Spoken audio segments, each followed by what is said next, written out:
বুখারী শরীফের যিনি রচয়িতা, যিনি বুখারী লিখেছেন, মুহাম্মদ ইবনে ইসমাঈল আল বুখারী রাহিমাহুল্লাহ, শুধুমাত্র একজন মুহাদ্দিস ছিলেন না, শুধুমাত্র বড় একজন আলেমই ছিলেন না। ইমাম বুখারী রাহিমাহুল্লাহ কত বড় আলেম আর কত বড় মুহাদ্দিস। আপনারা ভাবতে পারেন যে তিনি নিজেই বলেছেন যে আমি 6 লক্ষ হাদিস সনদ এবং মতন সহ, কে বর্ণনা করেছেন উৎস সহ মুখস্থ করেছি। সুবহানাল্লাহ, বাড়ি গিয়ে বলেন কতগুলো হাদিস? 6000, 6 লক্ষ হাদিস। আল্লাহু আকবার। শুধুমাত্র বুখারী শরীফের মধ্যে তো 7275টা হাদিস উল্লেখ করেছে। এটা হচ্ছে তামরিন সহ, তাকরার সহ। আর যদি তাকরার সহ ধরা হয়, শুধু বুখারী শরীফে হাদিসের সংখ্যা 2600 হাদিস শুধু বুখারীতে এসেছে। ইমাম বুখারী রাহিমাহুল্লাহ শুধুমাত্র আলেম ছিলেন না, বড় ব্যবসায়ী ছিলেন। আল্লাহু আকবার বলেন। আলেমটা কত বড় একটু শোনেন। ইমাম বুখারী রাহিমাহুল্লাহর যখন জন্ম হয়, শিশুকালে বড় একটা রোগ হওয়ার কারণে তিনি দুটো চোখ হারিয়ে ফেলেন। একেবারে শিশুকালে মুহাম্মদ ইবনে ইসমাঈল আল বুখারী, বুখারাতে তার জন্ম। বর্তমানে উজবেকিস্তান একটা রাষ্ট্র আছে না ভাই, নাম কি? উজবেকিস্তান। সেই উজবেকিস্তানে জন্ম হয়েছে ইমাম বুখারী রাহিমাহুল্লাহ। মক্কাতেও জন্ম হয় নাই, মদিনাতেও জন্ম হয় নাই।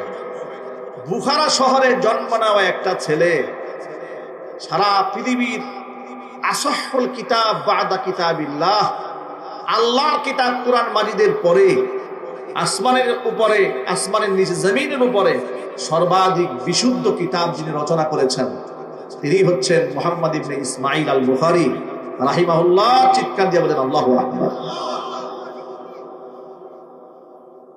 বাবা ছিলেন বড় ব্যবসায়ী, মা ছিলেন বড় আবেদা।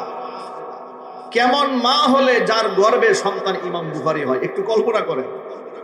এটা আমাদের সমাজের নারীদের মতো নারী নয়, এমন মা তিনি ছিলেন।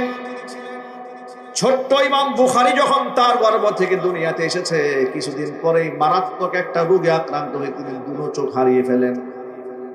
ছোট্ট বাচ্চারা চোখে দেখতে পান না। মা সবসময় চোখের পানি ছেড়ে আল্লাহর কাছে কান্না করে বলে, রব্বুল আলামিন, তুমি আমার সন্তানের দৃষ্টি ফিরিয়ে দাও, তুমি রহমত দান করো, আমার সন্তানকে তুমি বড় বানাও। সবসময় দোয়া করেন। রাতের আধারে একদিন স্বপ্ন যোগে শুনতে পান, কে যেন অদৃশ্য থেকে ডেকে ইমাম বুখারীর মাকে ডেকে বলছেন, তোমার সন্তানকে সুস্থতার নিয়ামত দান করা হয়েছে। ঘুম থেকে উঠলেন। ঘুম থেকে উঠে ছোট্ট বাচ্চা, 2-3 বছর বয়স, বাচ্চার দিকে তাকিয়ে দেখে বাচ্চা এখন আর অন্ধ নয়। আর বাচ্চাকে আল্লাহ রাব্বুল আলামিন দুনো চোখের দৃষ্টি ফিরিয়ে দিয়েছে। দৃষ্টি ফিরিয়ে দেওয়ার মালিক কে? সুস্থতার নিয়ামত দেওয়ার মালিক কে?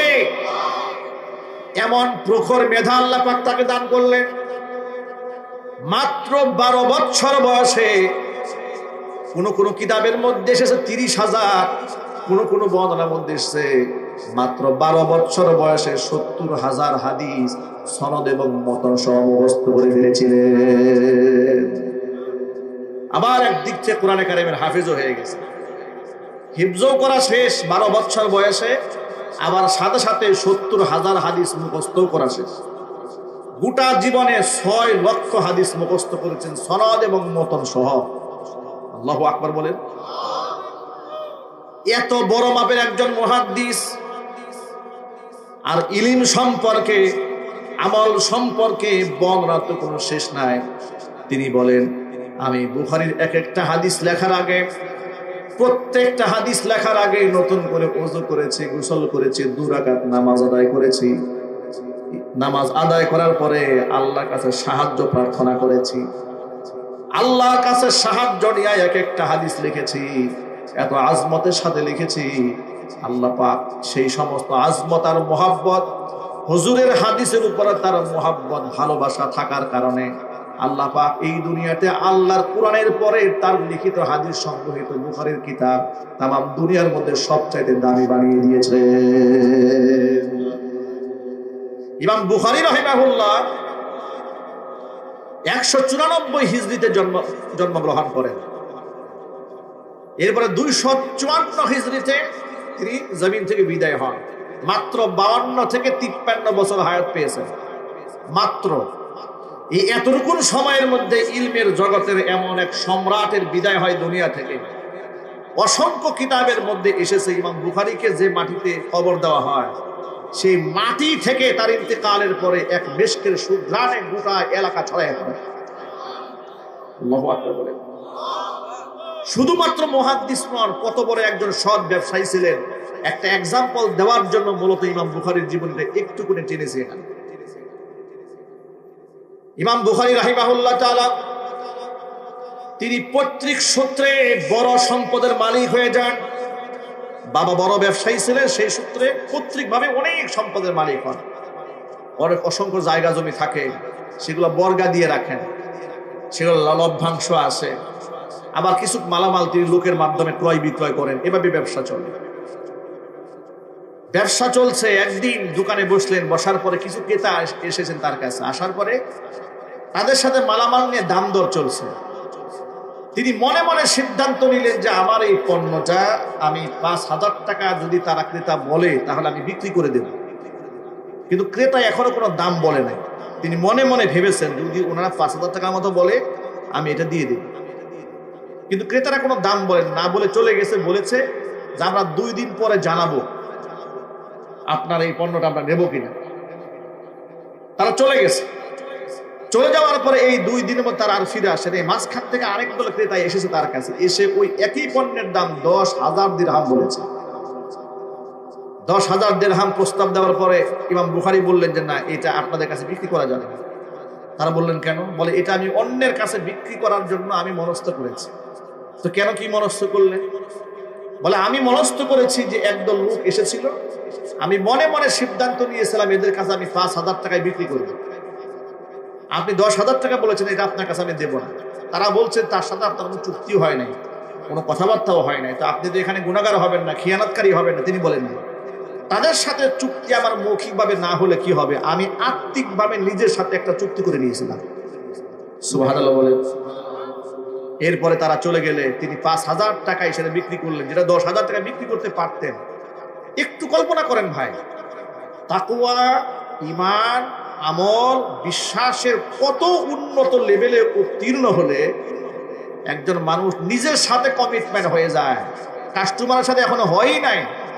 আর আমাদের এমন পর্যায়ে হয়েছে যে একটা জায়গার জমি রেজিস্ট্রি হয়েছে, সেখানে তার নিজের সই আছে, তার বাবার সই আছে, 14 গোষ্ঠীর সই আছে। 2 দিন পরে ওই জমি সে আরেক জায়গায় বিক্রি করে। কথা বলে না, এক জমি 3 জায়গায় বিক্রি করে, এমন প্রতারক ব্যবসায়ী এই সমাজে নাই? একই জায়গায় কাস্টমার দাম দর করছে, একটা জিনিস কেউ বলেছে 10 টাকা, পাশে আরেকজন 11 টাকা বলে ফেলেছে। যে ব্যক্তি 10 টাকা বলেছে তাকে ধাক্কা দিয়ে সরিয়ে যে 11 টাকা যে বলেছে তাকে দেওয়ার জন্য মনস্থ করে ফেলে। কিন্তু এটা জানে না ইসলামী শরীয়তের ব্যবসার মূলনীতি আছে। ব্যবসার মূলনীতি কি? এগুলো আমাদের মাদ্রাসায় কিতাবুল বুয়ু অধ্যায়ে পড়ানো হয়েছে। আপনি দোকানদার, আপনার কাছে একদম ক্রেতা এসেছে, এটা স্বাভাবিক বাজারেও এটা তারা জানে। কোন ক্রেতার সাথে কোনো পণ্য নিয়ে ব্যবসার দাম দর চলতেছে, ওই ব্যক্তির সাথে পরিপূর্ণ ডিসকাস হওয়ার আগ পর্যন্ত ওই পণ্যের আরেকজন কাস্টমার এসে দাম করতে পারবে না। ইসলামী শরীয়ত এলাও করা নাই। আল্লাহু আকবার বলেন। কি নাই ইসলামী শরীয়ত? ইসলামী শরীয়ত সব আছে। এই জন্য আমরা সবসময় বলি যে পৃথিবীর বহু তন্ত্র মন্ত্র দেখা হয়েছে, এবার এই রাষ্ট্রে একটা ইসলামিক রাষ্ট্র দরকার। ঠিক না? ঠিক জন্য বলে এটা আমরা এই জন্য বলি। অনেক সময় লোকেরা বলে হুজুর আপনারা যে ওয়াজের মাঠে বলেন কোরআন দিয়ে দেশ চালাবেন, কোরআন হবে সংবিধান, এই দেশে তো হিন্দু আছে, খ্রিস্টানরা আছে, বৌদ্ধরা আছে। এখন তারা যদি বলে আপনারা কোরআন দিয়ে রাষ্ট্র চালাবেন, ওরা যদি বাইবেল দিয়ে চালাতে চায় তখন কি করবেন? হিন্দুরা যদি রামায়ণ মহাভারত দিয়ে চালাতে চায় তখন কি করবেন? আমি বলবো পৃথিবীর একমাত্র মুসলমান ছাড়া পৃথিবীর কোন ধর্মাবলম্বীর বাবারও ক্ষমতা নাই তাদের ধর্মীয় কিতাব দিয়ে রাষ্ট্র চালাবে। ঠিক না? ঠিক জোরে বলে। ওদের কিতাবের মধ্যে নাই কোনো ঘোড়ার দিন। ঠিক না? ঠিক জোরে বলে। একমাত্র ইসলামে সব আছে। এখানে নারী অধিকারের কথা আছে, পুরুষের অধিকারের কথা আছে, সন্তানের অধিকারের কথা আছে, স্বামীর অধিকারের কথা আছে, স্ত্রীর অধিকারের কথা আছে, জুডিশিয়াল ল আছে, বিচার ব্যবস্থা আছে, বিজ্ঞান আছে, দর্শন আছে, ইতিহাস আছে, ভূগোল আছে, সব কোরআনে আছে। একটা পূর্ণাঙ্গ জীবন ব্যবস্থা কোরআনে আছে। জোরে বলেন সুবহানাল্লাহ। আপনি বাথরুমে ঢুকবেন কোন পা দিয়ে, তাও ইসলামে আছে। বের হবেন কোন পা দিয়ে, সেটা আছে। আপনি মেসওয়াক করার সময় মেসওয়াকটা কোন হাতে ধরবেন, তা আছে। চুল কাটার সময় কেমনে চুল কাটবেন, তা ইসলামে আছে। নখটা কাটবেন কেমনে, তাও ইসলামে আছে। জুতা পায়ে দেওয়ার সময় কোন জুতা আগে পায়ে দিবেন, কোন জুতা পরে পা দেবেন। জামা পরার সময় কোন হাতা আগে ঢুকাবেন, কোন হাতা পরে ঢুকাবেন। পানি পান করার সময় দাঁড়িয়ে করবেন না বসে করবেন। এরকম সূক্ষ্ম সূক্ষ্ম দিক নির্দেশনা যে ইসলামে আছে, সেই ইসলামে রাষ্ট্র কেমনে চলবে, বিচার ব্যবস্থা কিভাবে চলবে, তার বোধহয় দিক নির্দেশনা দেওয়া নাই। কি বলেন আপনারা? আল্লাহু আকবার বলেন। ইসলামের সূক্ষ্ম সূক্ষ্ম দর্শন দেখলে তো আপনারা অবাক হয়ে যাবেন, হতবাক হয়ে যাবেন। আল্লাহ পাক যে কোরআনে বললেন, আল-ইয়াউমা আকমালতু লাকুম দীনাকুম, তোমাদের দ্বীনকে পূর্ণাঙ্গ করে দিয়েছি। ওয়া আতমামতু আলাইকুম নিয়ামাতি, আমার নিয়ামতকে পূর্ণ করেছি। ওয়া রাদিতু লাকুমুল ইসলামা দীনা, দ্বীন হিসেবে, ধর্ম হিসেবে ইসলামকে মনোনীত করে নিয়েছি। এই যে আল্লাহ পাক বললেন পূর্ণাঙ্গ জীবন ব্যবস্থা। আপনার সাহস থাকলে আমার এই মজলিসে দাঁড়ায় বলেন যে ইসলামে এই ব্যাপারে কিছু নাই, দেখি কত বড় সাহস আছে। দেখেন, আমি আপনাকে বলে যাই, আমি তো ছোট আলেম, পৃথিবীর এখনো কোনো সিদ্ধান্ত নাই যা আপনি কোরআন সুন্নাহ থেকে পাবেন না। চিৎকার দিয়ে বলেন আল্লাহু আকবার।